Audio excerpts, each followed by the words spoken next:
বর্তমানে নিত্যপণ্যের দাম সাধারণ মানুষের ক্রয় ক্ষমতার নাগালে রাখার লক্ষ্যে এবং দ্রব্যমূল্যের ঊর্ধ্বগতি নিয়ন্ত্রণে ও বাজারে কিছুটা স্বস্তি ফিরিয়ে আনতে ছাত্র সমাজের সহায়তায় ন্যায্য মূল্যের পণ্য বিক্রির উদ্যোগ গ্রহণ করেছে উপজেলা প্রশাসন।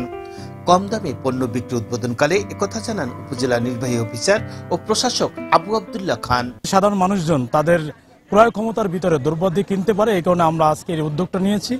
সেই উদ্যোগের মাধ্যমে আমরা যে বাজার যাচাই করেছি, প্রত্যেকটা পণ্যের দাম মিনিমাম আপনার কম হলেও 5 টাকা করে প্রত্যেক কেজিতে তারা কম পাচ্ছে।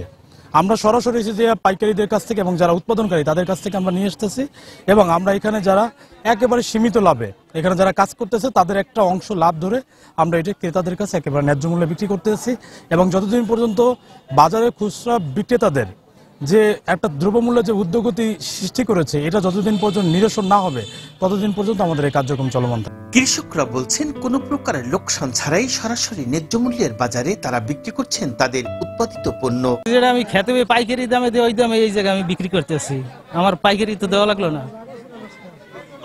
আমি যে পাইকারি দামটা বেচতাম ওইটাই আমি ওই দামে বেচতে আছি। এদিকে এমন প্রশংসনীয় উদ্যোগে স্বেচ্ছাশ্রমে কাজ করছেন ছাত্র সমাজ।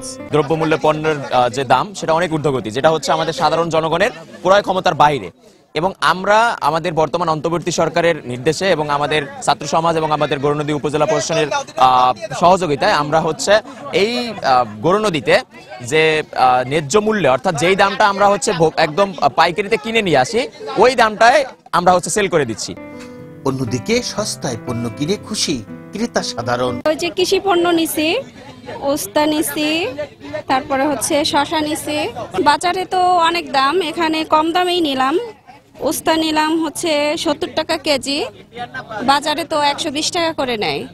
শশা নিলাম 50 টাকা কেজি, 100 টাকা করে নেয়। নিত্যপণ্যের দাম নিয়ন্ত্রণে রাখতে ন্যায্য মূল্যে পণ্য বিক্রি করার উদ্যোগ গ্রহণ করেছে উপজেলা প্রশাসন। সেক্ষেত্রে অন্যান্য পণ্য সামগ্রীর দাম নিয়ন্ত্রণে রাখতে বাজার মনিটরিং ব্যবস্থা জোরদার করার দাবি সাধারণ মানুষের। কাজী আলামিন, আনন্দ টিভি, গৌরনদী, বরিশাল।